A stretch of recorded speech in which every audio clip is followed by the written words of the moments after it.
Hi everyone, welcome to week 37 of the Guitar Quest lessons. So this is the second one of Guitar Quest 3, so we will be building a little bit on what we did last week, as well as introducing a few new ideas as well. So as always, how we want to start is just by, we'll check the tuning. I just want to remind you that if you want to make any comments or ask any questions, then you're very welcome to do so. Just add it to the chat function, and I'll answer them as I go along, or potentially at the end. We'll just sort of see how we go with that. Yeah, if there's any children watching, then I would suggest have an adult in the room as well, just to help make sense of anything that we're talking about. Sorry, this is really distracting. I've got this big new stand. I'm just going to move that out of the way because it's just a little bit too much in the shot there, so apologies about that. Yeah, otherwise, if you've got any devices on that might distract, for example, notifications on a phone or emails, something like that, and please do turn them off, and we'll have our half an hour of undivided guitar attention. So, that pretty much covers all of that, I think. So, let's start off with checking our tuning. So, just move around a little bit. So, yeah. We're going to play, I'll start with the bottom E, so just try and tune into this. Your guitar should be at the same pitch, that's obviously what we're aiming for. So this is how it sounds.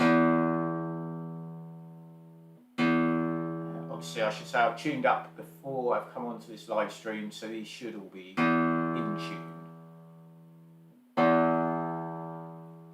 Okay, and then we come on to the A string.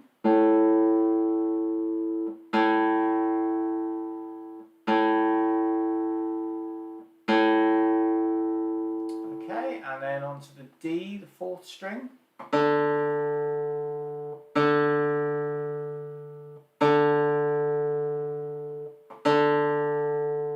and then we're on to G, which is our third string. Okay,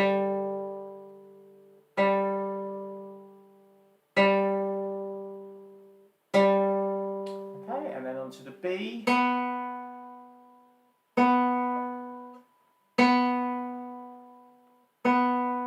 And then finally our top E string.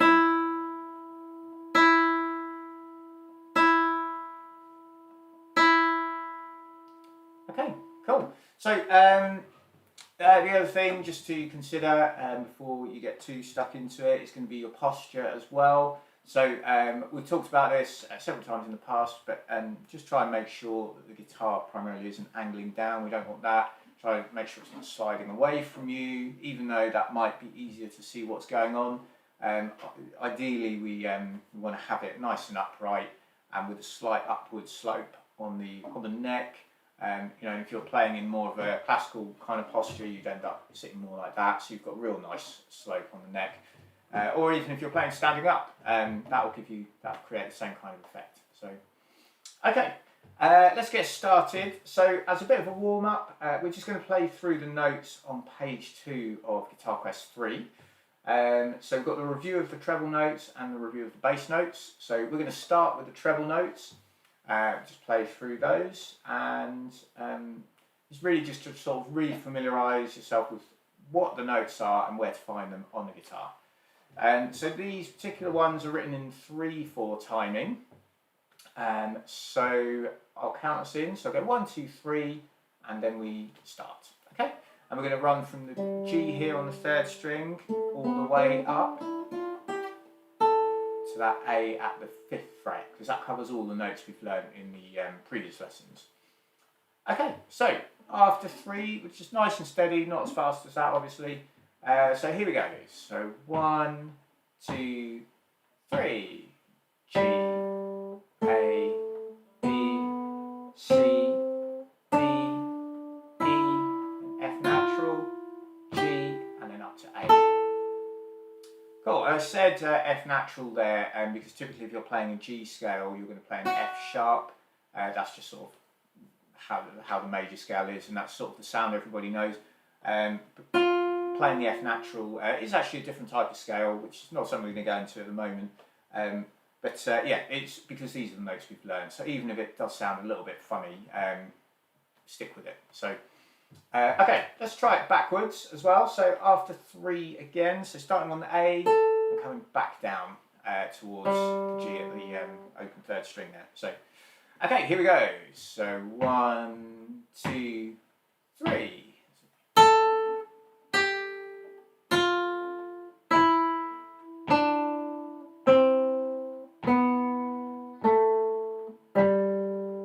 So there are notes.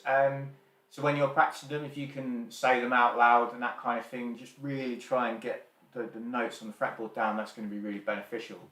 One of the things you might see if you ever watch YouTube videos about guitar playing, which you might be surprised to know is the sort of thing that crops up in my YouTube feed quite a lot anyway. And one of the things you see people talking about is like, how do I learn the fretboard?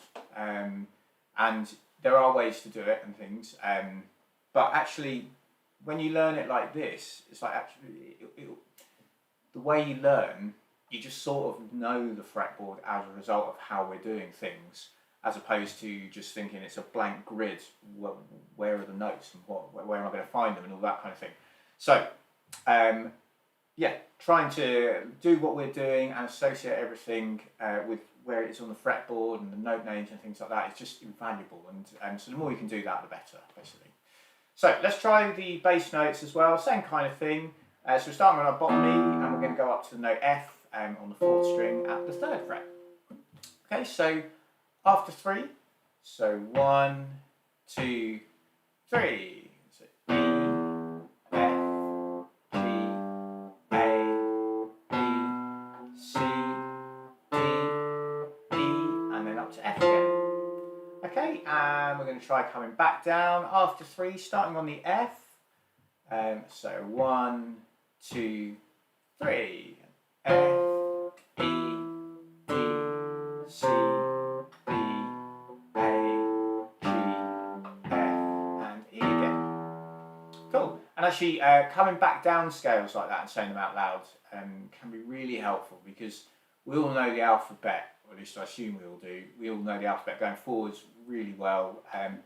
Doing it backwards is a little bit more tricky. So, for example, if I was asked, not that I probably ever would, but if I was, could you count backwards down the alphabet? Once you get to G, I would be thinking in terms of music and going, well, yeah, actually, I could just visualise and go G, F, E, D, C, B, A. So it becomes sort of, well, I don't want to say easy. It takes time to get to that. But it's certainly, playing it backwards is going to really help just associate where those notes are. So, okay, so we're going to move on and recap exercises 1 and 2 before we get on to anything new. Now, before we play exercise 1, something I should have talked about last week, so I'm just bringing the music up on the screen, is we did talk about this in the past. I just wanted to reiterate it. So in Vacation, for example, exercise 1, we have these 2 lines of music. So I'm just highlighting the top line here, or covering it up rather, so that when we look at the bottom line there, you can see we've got an E here, and then an A, and then an E, and then a B. And these are all semi-briefs, so these all last for 4 beats. So our lower voice on this particular piece of music, or the bass line, if you prefer, these are all 4 beat notes.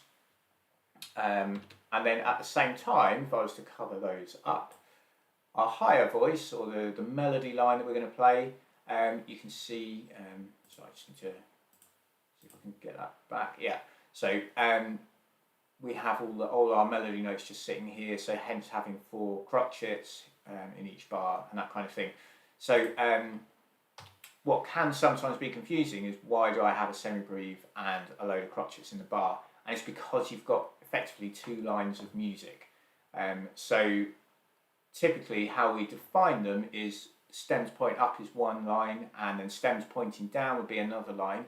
Obviously in this case, because they're all semi-breves, we haven't got any lines or stems coming off them, so we just have to kind of, I suppose, realise that that's what's going on. So I hope that made sense. Obviously if you have any questions on that, do fire away. We did talk about it at some point in Guitar Quest 2. I can't remember what week it was, But if you want me to find it and so on, I can dig it out and I'll share it at some point. So, but yeah, let's have a go at number 1 then. So I think this one should be okay. Certainly, I think it's easier than number 2, and that's certainly the feedback I received as well. Exercise 2 was a bit more difficult. So let's give it a go. Remember, thumb is going to play the bass notes, and our index and middle fingers are going to be alternating, a walking fingers kind of idea, and they're going to play all the melody notes. Okay, so after 4, good luck. We'll do the repeat as well. So here we go. Okay, so 1, 2, 3, 4.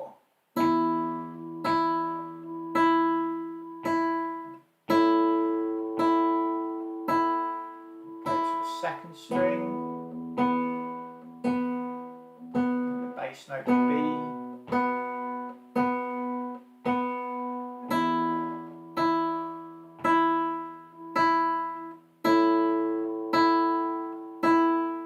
and the bass note B again, 2, 3, back to beginning.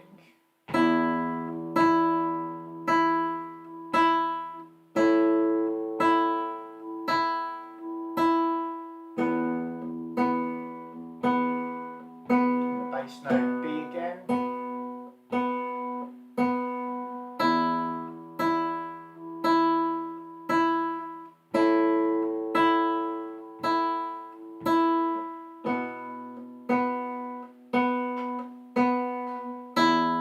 Two, 3, and 4. Okay, good stuff. So if you managed to play along, give yourself a pat on the back. Sort of new ideas compared to Guitar Quest 1 and 2 certainly. So yeah, it's all good. It's good progress, and typically that's where we go with playing. We start playing more than one note at a time. So yeah, and I should mention as well, I've got all the backing tracks and things on my YouTube page as well, which makes that a lot more interesting to play along with as well. So hopefully you didn't find it too fast, but again, let me know if you did. It's always good feedback. So okay, so let's go on to exercise 2, decision time. So we'll play the whole thing. So just in terms of structure, if I just bring this up on the screen again, just to explain it. So we're going to play the first line and the second line, just as you'd expect. Then we've got our repeat marks here and here. So we play the third line and the fourth line, then we repeat the third line and the fourth line. Then our DC, our fine instruction kicks in. So DC takes us back to the beginning, and we play until we see the word fine, which is over here. So lines 1, 2, 3, 4, 3 and 4 again, and then 1 and 2 again. So hopefully that makes sense, and we will give it a go. So we're back in 3, 4 again, so watch out for that. Try and let the bass notes sustain themselves nicely. In bar 3, for example, we want the melody note E there to sustain while we play those.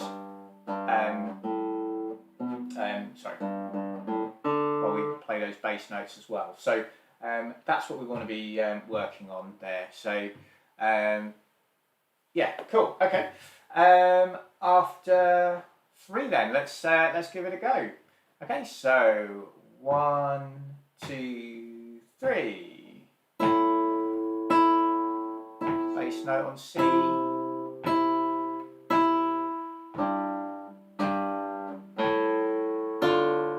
2, 3.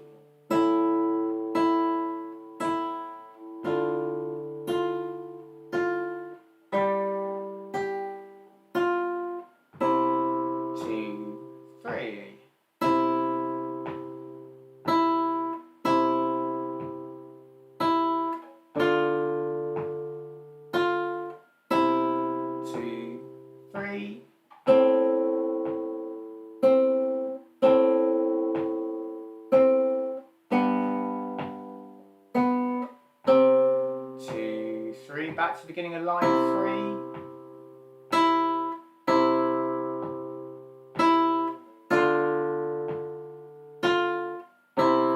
2, 3.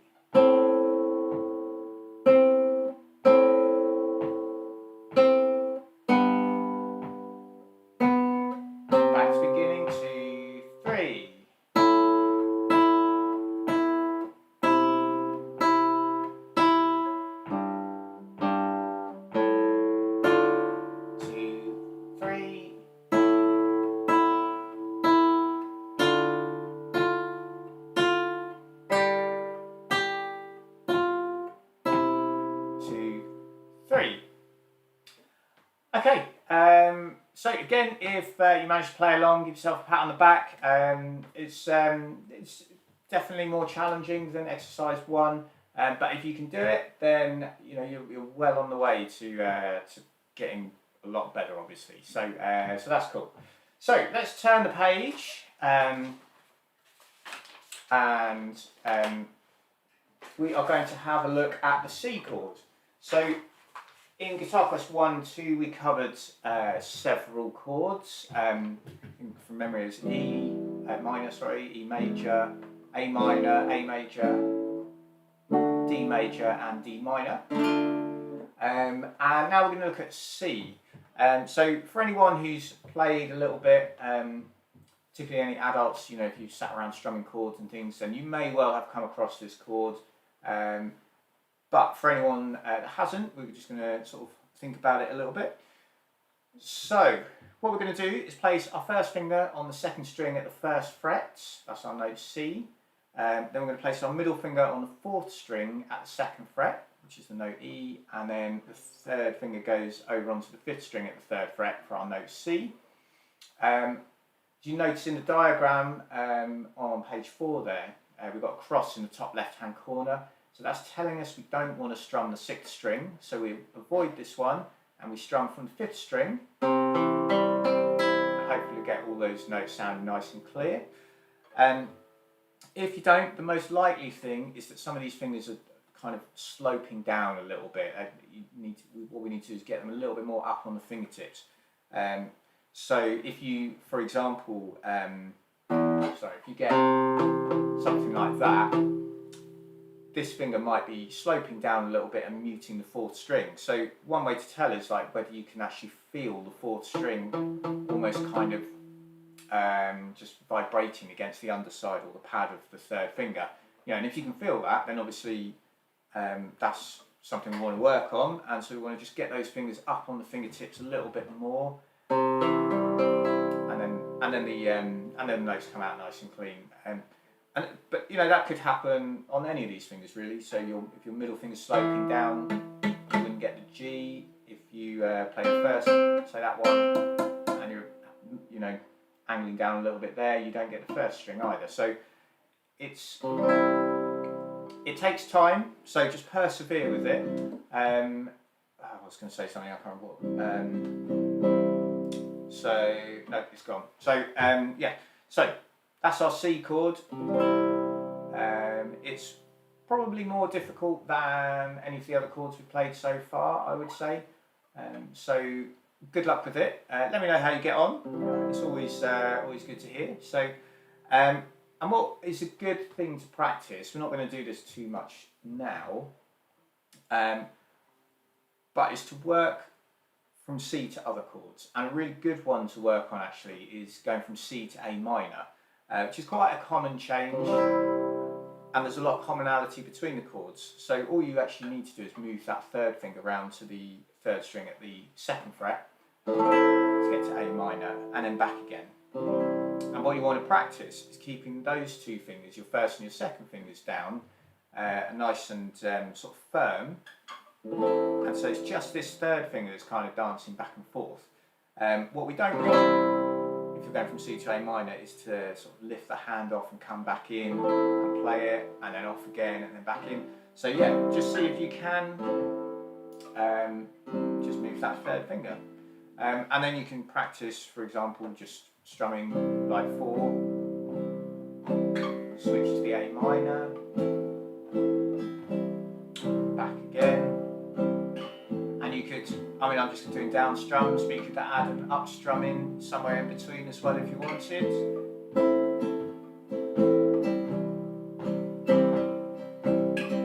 And it all starts to sound a little bit more like you're playing guitar, I suppose. So, so that's a good one to practice. Funnily enough, I was actually writing out the chord chart to Dancing in the Dark. You might know the Bruce Springsteen song. And that very chord progression comes up. So in the chorus, actually, a little aside, any of you happen to be Bruce Springsteen fans, the chorus of Dancing in the Dark, you've got 4 bars of D. So it doesn't really matter on the strumming particularly, but then we're going to go to C.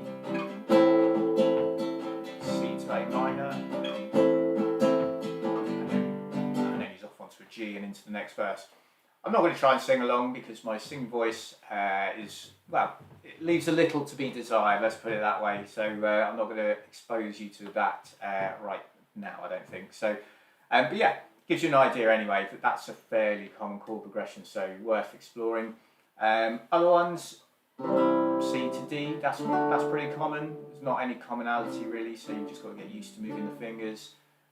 C to E or E minor. Sorry, E minor or E. Probably E minor is more common. E major would crop up every now and again. But basically, you want to be comfortable swapping between any of the chords. So just the more you can practice, the better, really. So anyway, I've probably waffled on enough there about that. So have a go. We will need the C chord for exercise 5, which we'll come to next week. So definitely practice it. The other chords in there, A minor, obviously we talked about that. D minor and E are the other chords. So just go back and refresh those. D minor is that one, and then your E major is that one. The chords are in the back of the book, Guitar Quest 3. So if you can't remember them, just go and have a look there. And as long as you can interpret chord diagrams, you should be fine. But I will explain them next week when we do them anyway.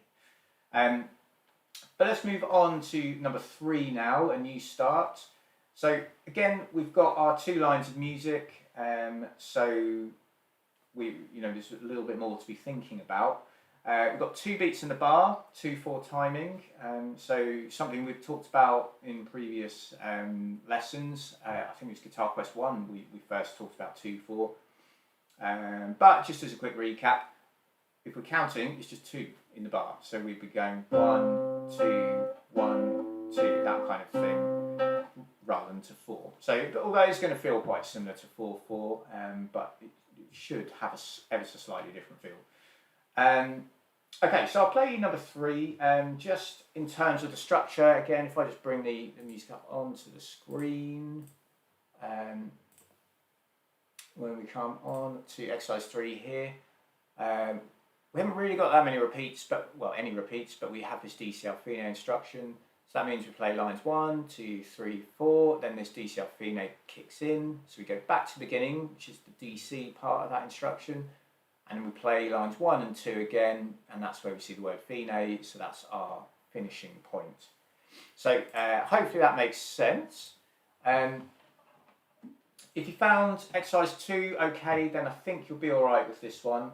But let's give it a go. We're going to start with the 2 C's together. So 5th string 3rd fret and 2nd string 1st fret. So actually, nearly a C chord in itself anyway. And other than that, looking at it, I don't think there's anything else too tricky to look out for. So let's give it a go. I'll play it along. If you want to try and join in, please do so, and we'll see how we get on. So after 2, okay, so 1, 2.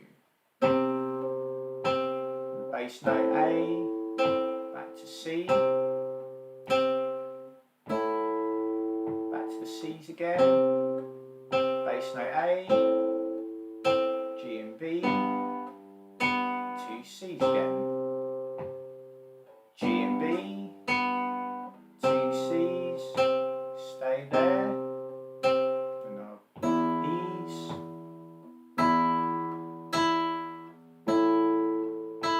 come to the G and bass, back to the beginning, 2 C's, 3rd finger off for the A, back on again, A and E, back to the C's,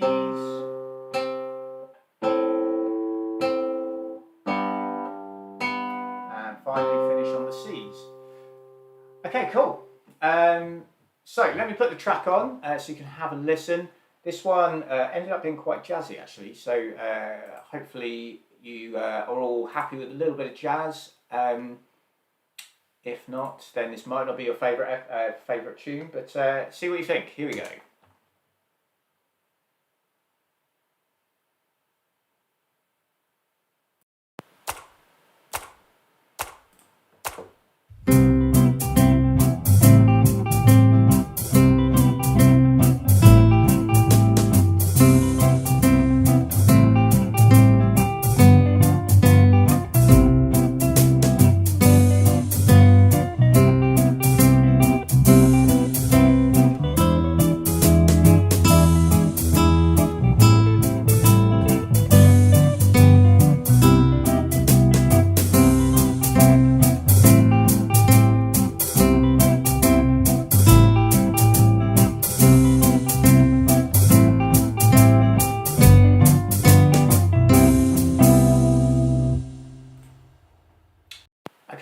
So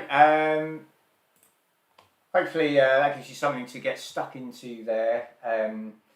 I should mention as well, although it's 2/4, I put a count of 4 in at the start, just because if we only do a count of 2, it doesn't, by the time you've hit play and sat back to get in position to play, that doesn't give you a lot of time. So hence putting the four percussive hits. Technically they're hand claps. Whether you agree that sounds like that or not, I leave that to you. So okay, so let's move on and exercise 4 then. Just have a quick look at this one just to finish off today. So this is called Crossing the Sahara. We have our tied note at the beginning. So again, if I just bring the music up. So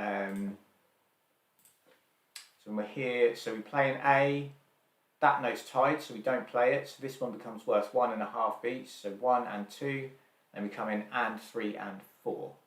Same kind of idea on C. So you play on beat 1, nothing on beat 2, but you come in again on the and after 2, and then 3 and 4. And that sort of pattern repeats throughout largely. In terms of structure, we've got our repeat mark here. So we play line 1, nearly all of line 2, back to beginning, and then play through the whole thing and eventually finish on that final A there. So let's give it a go. I will play it to you. So after 4, here we go. So 1, 2, 3, 4. 1, 2, and 3, and 4. 1, 2. 1, 2, and 3, and 4. 1, 2, and 3, 4.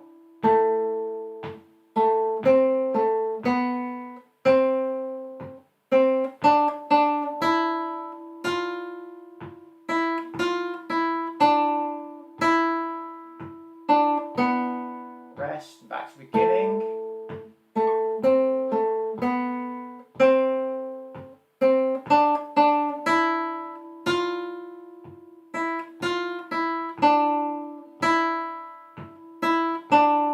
Rest, 1, 2, and 3, and 4. 1, 2, and 3, and 4.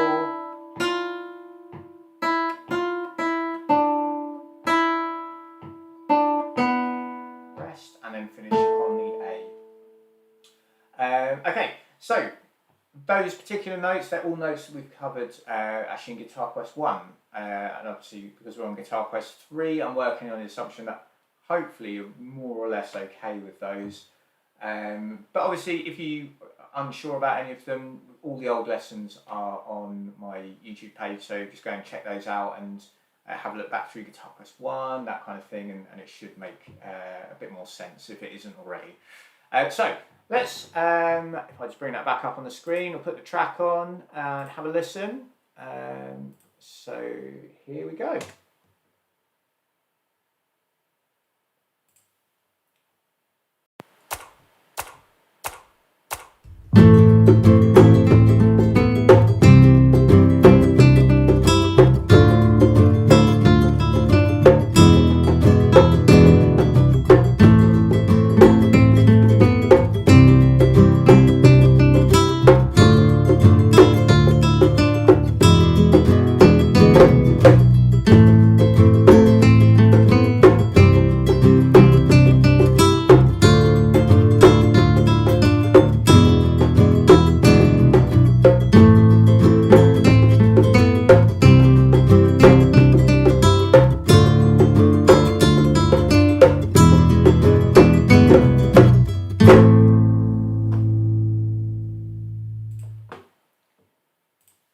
Cool, so that is exercise 4, Crossing the Sahara, and that is probably a good place for us to finish up. One thing you might notice is exercise 5 is the accompaniment to Crossing the Sahara, hence my comment earlier about practicing that C chord and also revisiting D minor and E. And our strumming is going to be a little bit more challenging than the strumming that we did in a couple of exercises in Guitar Quest 2. So yeah, please, just sort of try and get comfortable with those chords. Otherwise, exercise 5 is going to be really challenging next week. So it's yeah, should be good fun anyway. So we'll finish up there. So things to practice this week. I would suggest we do exercise 1 as a bit of a warm up for next week. Obviously we've got the C chord and practicing changing between C and A minor, which as you can see is going to come up in exercise 5 anyway. Practicing the D minor and the E chord is also going to be good. And then we've got exercises 3 and 4 as well. So I think that's pretty much it. Next lesson will be same time next week, so that's the 30th of January. If you enjoyed the lesson, then please do give it a thumbs up. Let me know what you thought, that kind of thing. If you happen to know anyone else that you think would enjoy the lessons, then please do share away. That's always going to help. And other than that, I will look forward to seeing you all next week. So best of luck with the practice and have a fantastic week. I will see you soon. All right, take care everyone. Bye bye.